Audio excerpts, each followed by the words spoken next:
All right, so today we're going to finish up linked lists, and we'll probably end it early today because I want to remind you that the student advisory panel is going on right now, all the way till 1 o'clock, over in Avery 348, I think. They do have pizza there from Papa John's or something like that, but more importantly, it's your opportunity to express get any questions that you might have asked about the School of Computing. Facilities, faculty, curriculum, courses, everything, learning assistant program, et cetera, et cetera. You can ask questions. There are faculty over there. I'll head over there after this is over, who will be able to answer your questions or listen to your concerns and suggestions on anything that you think should be changing in the School of Computing. To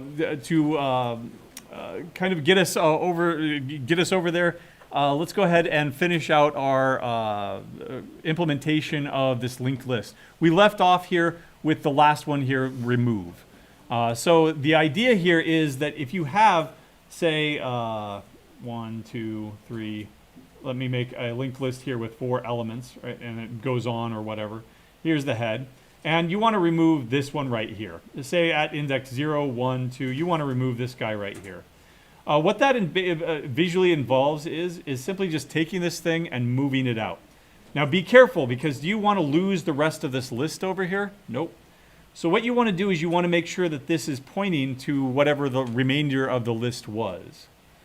So visually what that means is, I'm not even going to move it. What I'm going to do is I'm going to circumvent it. Right? I'm going to make the previous one, right? I'll say label these as not that, but current, nope, black. This is going to be the previous, prev for short. And then this is the current one. This is the one that you want to delete here. So that means I'm going to circumvent this and point over here. Now, am I going to be able to do that if I just find this node here? I can't work backwards. So what I need to do is I need to find this node, and then I can make it not point to the current, but instead I can make it point to the current's next node. Okay. Let's go ahead and outline that now. Now, once again, the first thing that you should be asking yourself is, what have we done so far with respect to get, replace, et cetera, et cetera? We've done some basic bounds checking here. And because I already put that into a function, I'm going to go ahead and reuse that, right? And I don't have to worry about the details of that. And then I'm going to go ahead and get the node, not at that index, but one short, because I want the previous. In fact, I'm going to label it as that, previous. Right? I know that this is correct, at least rudimentarily, because I already did bounds checking here. Right? Let me go ahead and create another node here, T, current. This is the one that I want to delete, right? This is the candidate I want to delete. This dot get node of index. Should I be doing this twice? Remember, the way that I am traversing this list is I'm always starting at the head, going all the way over here to the ith element. Right? If I do that twice, and there are, say, 1 million elements in there, I'm doing that 1 million times, and then 1 million times, 2 million times total. Do I need to start at the beginning again? Nope. In fact, this goes back to there's a, I think I've done it in Computer Science 1 before, but there's this old, story of this guy painting a fence, right? Or he's hired to paint a fence. And the guy says, I'll paint your fence for only $1 an hour. And he goes, okay, great. He's thinking that he's going to get a deal. And so he comes back after the first hour, and wow, there's quite a bit of the fence has been painted. But then he comes back hour 2. He's kind of slowing down. Maybe he had lunch, right? Only half as much as the first hour has been painted. Comes back after hour 3, and even less is now painted. Even less, even less, even less. He goes, show me how you're painting. He says, sure, okay. And so he's painting, and then he goes back all the way to the beginning of the fence where the paint bucket is, dips his brush again, walks all the way back to where he's painting, and continues painting. He runs out of paint, has to go all the way back to the beginning of the fence, dip his paintbrush again, and come back all the way to where he's painting. In other words, as he moves along here and paints the fence, the distance to go back and forth is increasing, right? And that's where he's getting his hours from, right? And the solution is, what? Pick up the damn paint bucket and take it with you so that you're not going back and forth every single time. Don't go back and forth every single time.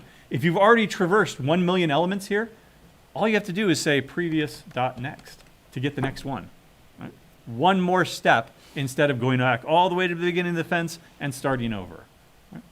So I've got the previous, I've got the current, and now what I need to do is I need to make the previous dot set next, or not set element, but set next, to be the current dot get next.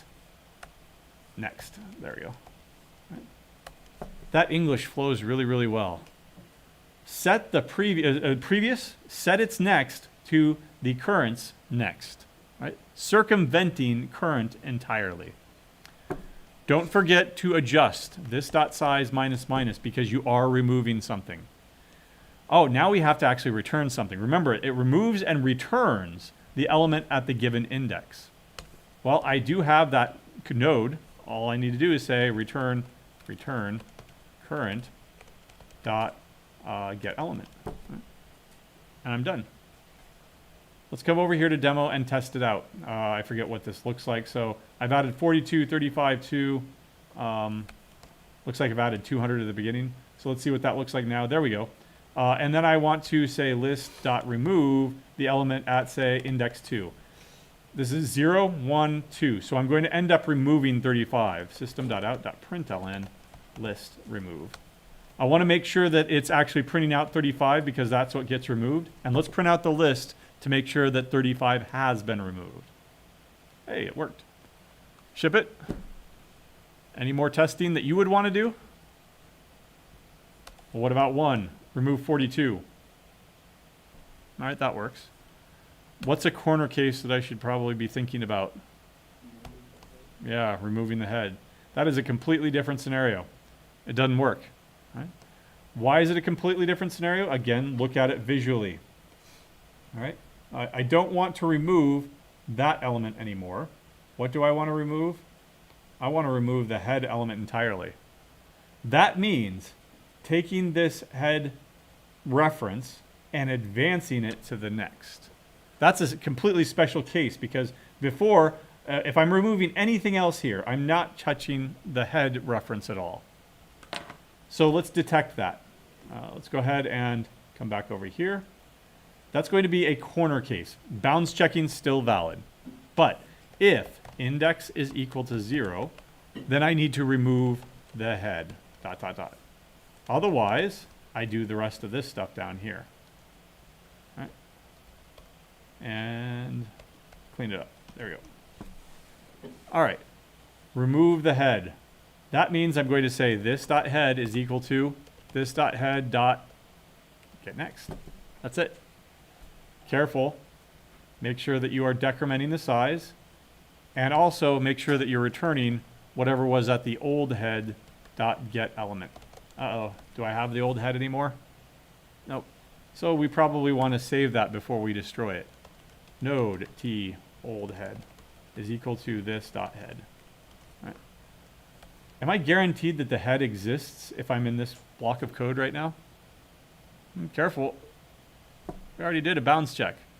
Right? If the head didn't exist, I wouldn't be here. I would have thrown an exception already. So we're good. Right? And there we go. Let's go ahead and test it. Oh, good. Now it's removing 200. What is the other corner case that you probably want to take care of? The last one, which in this case is 4. So 101 should be removed. Hey, it works. And then the other test case, the other elements here, or the other edge cases, of course, would be you cannot have negative indices, something like 1,000 or 100 or whatever indices cannot meet or exceed the size, et cetera, et cetera. Right? So go back to square one right there. Right? That is a pretty good implementation overall. I would come back and I would probably clean this up a little bit. For example, I would move this size minus minus down here so I'm not repeating it. That, of course, means that I'm going to have to be a little bit more clever about my return statements because this is dead code down here. You can't return. So I'd probably want to find the old element, right? In other words, take this logic right here and rearrange it so that you can minimize the number of locks. Locks being lines of code, right? Because generally simpler code is better code unless it becomes completely unreadable. If I just do everything here in one line or some clever code, nobody's ever going to be reading that. Right? I don't have any more to-dos. That's a pretty good implementation right there. Right? So let's go ahead and close that. And let's think about some other secondary functionality or variations, right? For example, one variation, oops, this is the wrong one, sorry. Get rid of that. This is, oh no, so I have the wrong one entirely? I shouldn't. This is it, all right. All right, there we go. I just need to open it up, sorry. Markdown, toggle preview, open.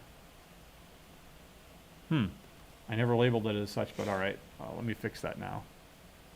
It was open like that, H. All right, these are the notes. There. Okay, so let's think about some variations here, or some alternatives or some added functionality that you can think of. For example, you can have what's called you can keep track of both the head and the tail. Right? If you want to be inserting stuff at the head, that's pretty easy because you've got the head element right there in the list. If you want to be jumping all the way to the end of the list and inserting things at the tail, you need to keep track of that. Right? So it's a little bit more complicated, but maybe it's worth it because of what you're trying to use the data structure for. You can have what are called doubly linked lists. You keep each node has a next and a previous. Right? And what is that going to look like? Let me pull up my imaging stuff here. Lists, just a second. Lists and doubly linked lists. Here we go. So here's a very simple example with only 3 things in it. Note here that I'm keeping track of both the head and the tail. But each one of these nodes has a reference to the previous element and the next element. The advantage here is that you aren't just stuck going in one direction, right? You can work both directions and you can traverse back and forth all you want. Some of the things that we did are simplified in that I don't need to, worry about getting the one previous to it. I can just go ahead and get that one, and then if I need the previous one, I can work backwards too, just as I can work forwards, right? It's keeping track of the head and the tail here, so you do have to be careful because at either end, you need those terminal null values, or sometimes they're called sentinel values, to indicate that that's the end of the list. Right? What it gains you pay for in other ways. For example, to delete this one, not only do I need to change the previous's next, but I need to change the next's previous. So some things get more complicated, some things get easier. You just have to pick your poison on that, right? There's no perfect solution. Those are doubly linked lists. You also have what are called circularly linked lists. Circularly linked lists. Have no tail, no head nor tail. They go around, right? So for example, here's another visualization of that. Here we go. Here it is. Right? This one I have depicted it as a head, but the head element is just the current element. So when you go next, next, next, you wrap around right back to the head, right? This might be a nice data structure if you need to do something in a round robin kind of way. Old style token ring networks worked like this, where you networked a bunch of computers together and then they passed information in a circle, so that the first computer, it was their time to talk on the network. Then it went over to the next one. You passed a token around so that each computer could have time in the network, right? Whatever you're trying to do, right, maybe you want to wrap around back to the beginning in some way. And that's going to be a circularly linked list. Right? And it has advantages, disadvantages, use cases, basically. You can also use what are called unrolled linked lists, where each node may contain an array of elements instead of just one. So this is kind of a hybrid, right? It's a hybrid between an array-based list and a linked list. Because instead of nodes containing one element, now they contain, say, m elements.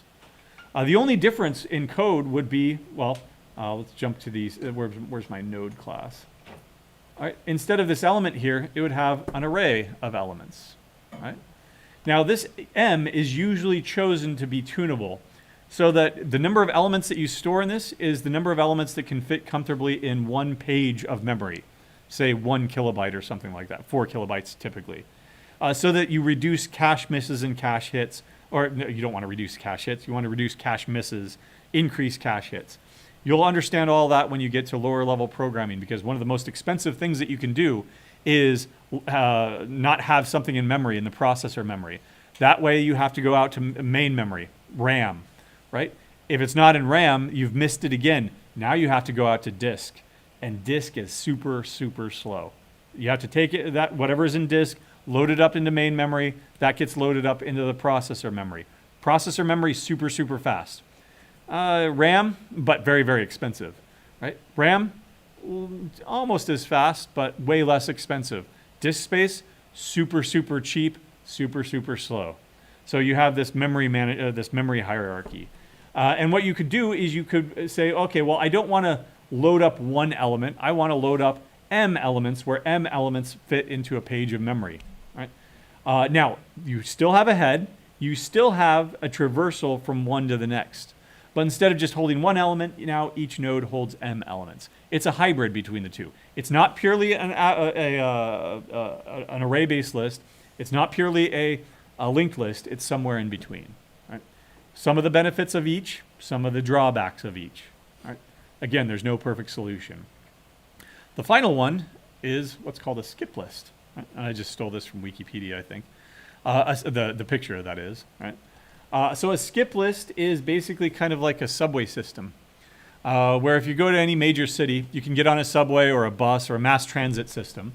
And down here, what you have are the locals, right? Where that local bus will stop at every single location. But you want to go from one place to another place. You don't want to stop at every single location. So you get on the express up here, where it doesn't stop at locations 2 and 3, and it doesn't stop at location 5. It immediately goes to location 4. From there, it goes to location 6. So suppose that your ultimate destination was 8 here. You would have 1, 2, 3, 4, 5, 6, 7 stops if you took the local. But if you hopped on the express, you'd only have 1 stop, 2 stops. There you would have to get off. Otherwise, the bus is not going to stop for location 8 here. You'd have to get off and then take the local from there. Transfer, right? You're transferring from one bus to the next, or you're transferring from one train to the next. Right? This skip list basically is kind of another hybrid in that you can always access whatever you need by simply just starting at the head like a traditional linked list and traversing to where you need to be.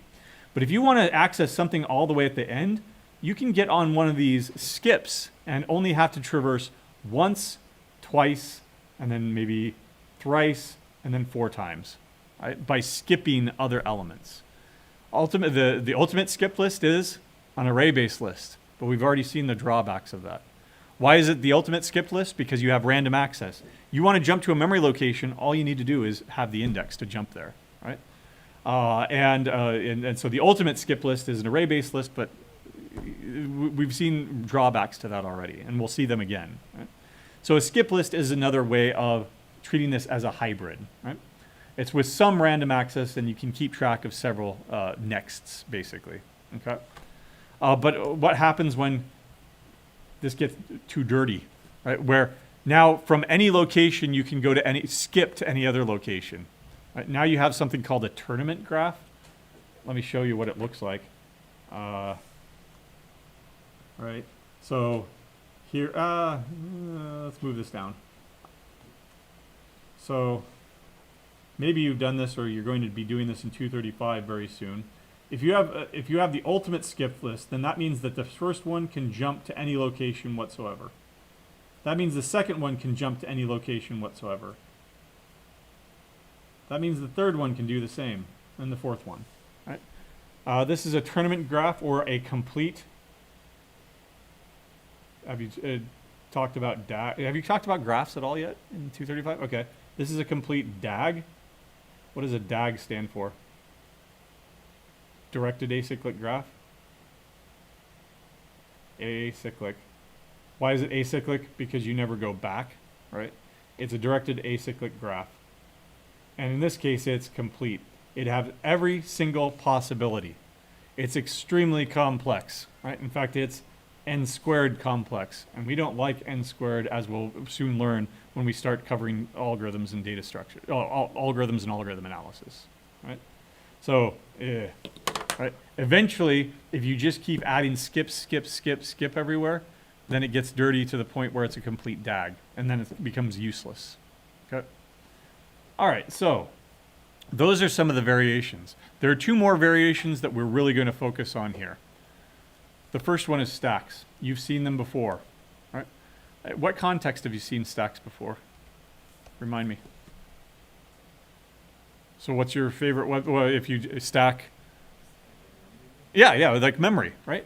Where you've got function, calls function, calls function, right? We have the program stack that looks something like this. Down here, you've got, come on, there we go. You've got static memory. Here you've got the program memory. And then you've got the, say, the main. And then main calls foo. That gets its own stack frame. Foo calls bar. That gets its own stack frame. Right? I am building up. This is the top of the stack. This is the bottom of the stack. Right? Visually, right? There is no top, bottom as far as a computer is concerned because you can turn it upside down and it doesn't leak out or anything like that, right? But that's a memory stack, okay? So what is a stack with respect to a data structure? It's a restricted access data structure, right? So let's understand this a little bit better. Collections, such as, say, lists or sets, right? They store things in an unstructured manner, right? Yes, you can impose a structure.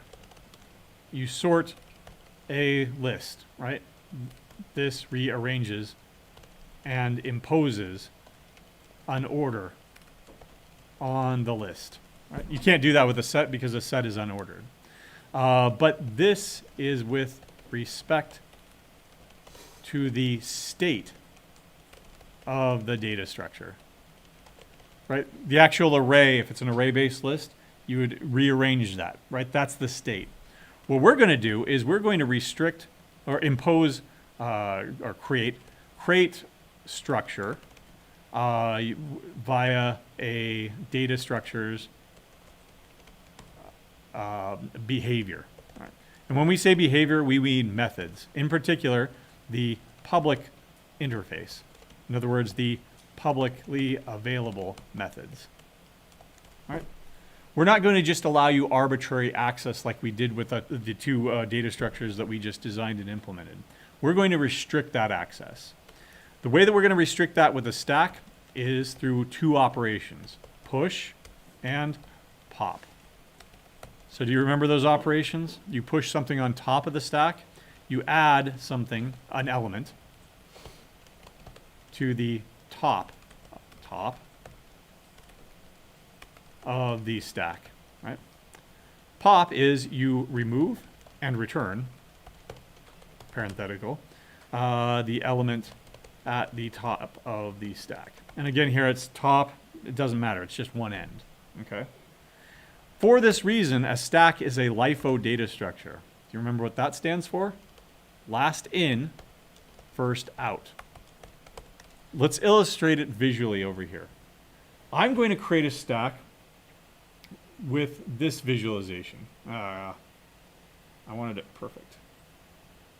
There we go. I'll be more careful on my, there we go. There. This is the top of the stack. This is the bottom of the stack. All right? You only push things in. You can only pop things out of the top. All right? So let's think about pushing the following: 42, 35, and 18.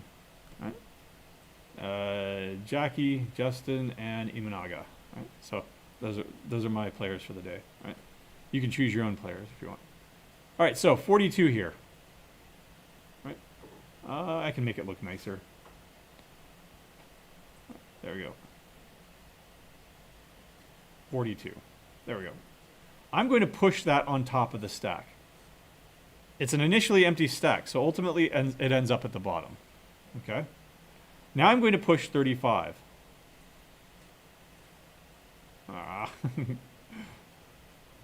Don't want, come on. I've got to make it a little bit more square, I guess. There we go. 35. Right? And now I'm going to push that. Now that's at the top. And then I'm going to push 18. All right, there we go. All right. Now, am I allowed to just arbitrarily say, remove something? What if I wanted to take this 35 out? Right? Imagine that it's not a stack of numbers, it's a stack of dishes. Right? So here's a dish, here's a dish, here's a dish. Right? What happens if you try to take the dish at the bottom of the stack? It all falls over. Dishes break. What happens if you have this dish and you're trying to shove it in between all the dishes? Right? Again, it might. I do that at home, but we don't have large stacks of dishes, right? I do that. Why? Because well, first of all, they're plastic, but also maybe you like to, you don't want to use the same dish every single time, so you just shove it at the bottom and you be forceful about it. You don't want to do that in the cafeteria, though, right? In fact, that's where this push and this pop comes from. In a lot of cafeterias, they told me last section that they didn't have this over in the cafeterias, but they have these spring-loaded systems, right? Where there's a spring at the bottom, the spring, right? And what you do is you can push it, literally push it on top. You take the clean dishes and you push it on the top, and it pushes that mechanism down, right? And then you can pop the dish off the top. It's being held by these tabs, and then you pop it off the tabs. That's where these terms probably came from back in the 1940s, right? And there's this spring-loaded mechanism. Now, they told me that they don't actually have that over in the like CPN and stuff like that, right? But I said, go to the Amazing Pizza Machine, and that they do have those things, right? They have more sophisticated stuff at the Amazing Pizza Machine. But the point is, what happens now if you start popping stuff out? What order do you start popping stuff out in? Well, if I go pop 18, then I pop 35, then I pop 42, guess what about the pop order? It is just the reverse. The last one that you put in there is the first one to come out. The last one that you put in there before that is the first one to come out. The last one that you put in there is the first one to come out. Right? So that is a stack. How should we design our own stack over here? Again, let's follow this process, whereby we're going to design the interface first. We're not even going to worry about the implementation until later. We're going to design tests next and expect what should happen, because designing the tests actually is a feedback mechanism. Is our interface complete? No, we haven't thought about this. We haven't thought about that. Right? So I will leave demo open here, but let's go ahead and create a new class called stack. And again, I've learned from my mistakes. I'm going to parameterize it so that the parameter is it a stack of strings? Is it a stack of integers? Is it a stack of dishes? Yes, it's all of those things. What is the interface? Public push, right? And public pop. Right? So those are the only two operations that I want to support for now. Maybe I want to support something else, but should I immediately be going and supporting something like this? Public, insert at anywhere you want. Insert anywhere you want. Right? So an element X here at int index. Right? Should we be supporting that? This is a restricted access data structure. If you want this kind of behavior, you're shopping for the wrong data structure. You want a list, right? And we already know how to do that, okay? We want a different structure. In fact, remember, these are called data structures for a reason. Where is it? Okay. Data structures. Why do we like structure? Because structure can be exploited. You've already seen this before. Structure is a good thing. If you have a sorted array, how can you exploit the fact that it's sorted, that it has that structure? Using binary search. You can jump to the middle and say, I need to search in this half or this half. Right? If you don't have any structure whatsoever, it's unsorted, then you can't exploit it. Right? This is why we like structure, because we can exploit it to make it efficient. All right, what should the return type be for push? You're going to put something on top of the stack. Do you expect anything back? Not initially. I'll put it void. We need that element, so it's going to be an element of type T. Right? And let's document it. Pushes, in other words, adds the given element to the top of this stack. Right? Okay. What about pop? it's going to removes and returns the element at the top of this stack. Right? That means I'm going to have to return something, right? And it's going to be of type T. There's my initial design for the interface. Come back up here, right? I only want to support these two things, and probably a public stack, a default constructor, but I don't know what the state is, so there's really no point in that just yet. Let's come over here to the demo class and use it. Stack. I'm going to stick with integers here. All right, there we go. Just because they're easy to deal with, right? They visualize, right? And it's not a list anymore, it's a stack. Right? There we go. Stack, push. What did I have over here? 42. Justin Steele and Shota Imanaga. There we go. There's Jackie at the top. Oh, wait, is Jackie at the top? No, he's at the bottom now, right? Because he was the first one to be pushed into this stack. All right, I'm expecting those to work. And now, I could have a toString method that prints it out. What would it look like? Would I get a nice, pretty picture that looked something like this? I'd get something, weird. I don't know how to visualize that with a toString method just yet. But I do know how to test it. Because if I go in reverse order, remember it's a LIFO data structure, println. If I go stack.pop, what do you expect to come out of the stack? 18. Right? If you pop again, what do you expect to come out of the stack? 35. If you pop again, what do you expect to come out of the stack? 42. Careful, edge cases. If you pop again, what do you expect to come out of that stack? It's empty, right? So what comes out of it? Null? Okay. So null. All right. What's another option?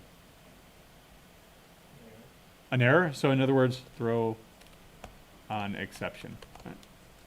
Both of those are perfectly acceptable answers. Right? It's just a design decision. Which one do we want to go for? Right? Well, what if we did null? Right? That means that you could never push null on the stack. Right? Null. That now should throw an exception, because how do you tell whether or not you pushed null on the stack and then you popped it off, oh, here's null, versus you popped off an empty stack? Right? Okay, so do not allow. Right? Okay, well, if I'm not going to allow that, maybe I want to give them a way that they can tell whether or not it's empty. Right? Stack.isEmpty. Right? That should be true. System.out.println stack is empty. Right? So, should return true. This is my expectation, true. Right? Because it's empty. And then after I've pushed Jackie on there, I'll go ahead and say false. Right? My testing and my reasoning about it has now caused me to rethink my interface here. Public Boolean is empty. Right? And document it. Returns code true if this stack is empty, code false otherwise. Right? I probably want to test all of those things. Right? And maybe I don't want to make a decision just yet. Null or not, I don't know. Right? We'll decide that later. Let's go ahead and just get it to a working position here. Right? In order to do that, though, right, I'm jumping now ahead to implementing the interface. Right? In order to do that, I have to decide, how am I going to represent this stack? How am I going to hold stuff? Right? Well, I've seen two ways of doing it already. An array-based list, so of T elements, right, is equal to new array list, right, versus a, and this should be private, right, elements, private elements, versus a linked list. Right. There are advantages and disadvantages to both of these things. Right. Let's think about the consequences of that before we make a decision. Right. So suppose that we were to do this with an array-based list. All right, there's an array. Dot, dot, dot, dot, dot, dot. Right? Where's the top? Where's the bottom? So you're pointing that direction, which would be your right. So my right would be this one. This is the top. Okay, I like that. Why? Because it's nothing more than taking this thing and flipping it on the side. Right? It's, as long as you're keeping track of where the last element was, then it's going to be efficient. What if you went the other direction, though? What if you said, that's not my top, this is my top? Right? What does inserting something now mean? It means that you end up having to shift everything down. Right? What about popping? That means that you have to shift everything to the left. Right? If you only ever work from this end, then you don't have to shift anything. Right? I like that. What if you did this as a linked list, where you kept track of both the tail and the head? And maybe it's also doubly linked so that you can work back and forth, because that's what Java does, right? A doubly linked list. Right? Now, which one is the top and which one is the bottom? Okay, top over here. So you're always going to insert something here for a push operation, and then you're always going to take this off and delete it for the pop operation. That works. It works equally well over here, right? You have some choices, right? So linked list looks great from both ends. An array-based list, you have to be careful and only work from one end, right?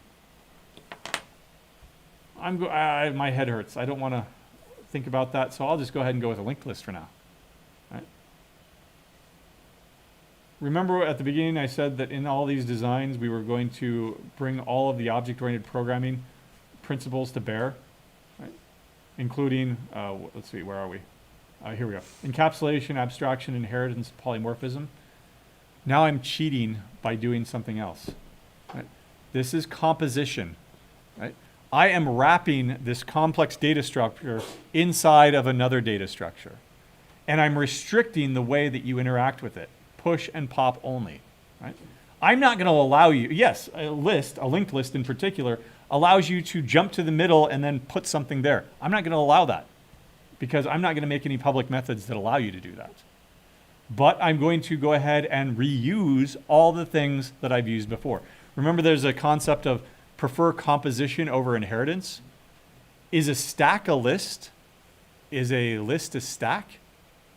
Neither one of those sounds right. So instead, I will prefer composition to get this job done.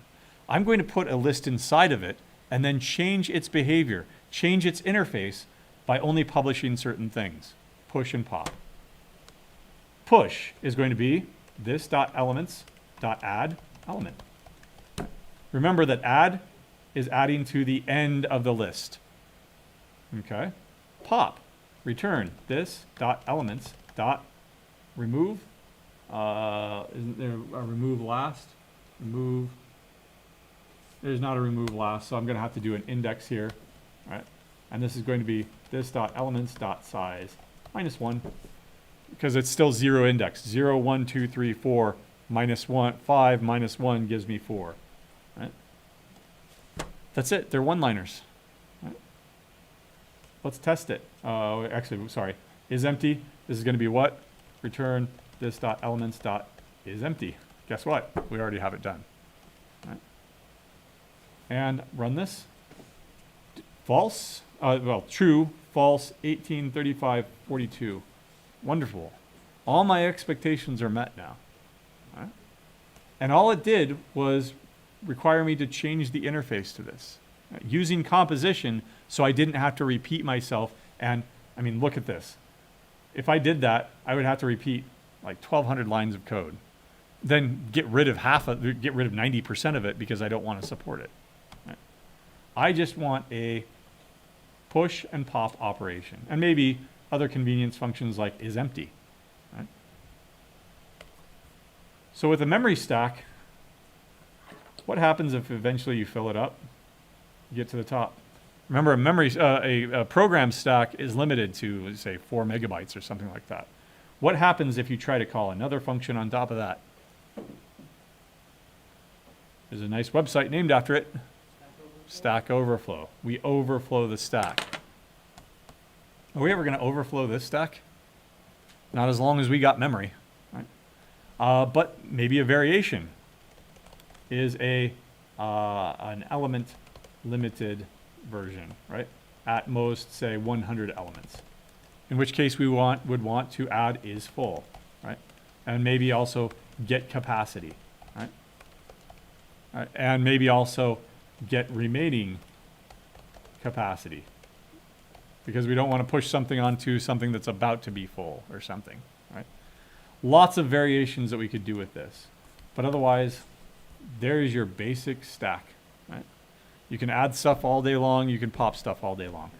As our last thing for today, let's make this decision now. Do we want to make this null or do we want to throw an exception? There are advantages, right? The advantage to null is that, okay, well, you can go ahead and pop, and nothing ever happens, right? There are advantages to throwing an exception. Right? There is a third option, no op, no operation, right? Operation, return null. That's basically the same, but that is going to be different if we try to push onto a full stack. We'll talk about that later. Right? Votes. How many people want to return null? Oh, no. How many people want to throw an exception? Okay, we'll do it. Right. That means I need to check it. If this dot is empty, right, I'll throw a new illegal state exception. Right. You cannot pop off an empty stack. Right. There we go. And so I'm going to expect 18, 35, 42, and then that exception with that message. Right. What could we have done before? Here, I'll keep that code, but what would happen now? Wait a second. Indexing? What the heck is an index? I'm dealing with a stack here. Leaky abstraction there. So if you did want to go the other route, you could return null instead. Right? You'd still want to check it one way or the other. Right? There, null. You can pop all day long, and it'll just return null. Right. I'll go ahead and retain that one since we voted on it. Right. All right. So again, student advisory board, student advisory panel is happening until 1 o'clock today. If you want to, I imagine that the pizza is going to be 1 hour and 15 minutes cold by now, but cold pizza is still good pizza. I think that there's a microwave over there as well, but microwave pizza is terrible. You want to put that in a toaster oven. So join me over there if you still have questions. Otherwise, have a good Wednesday.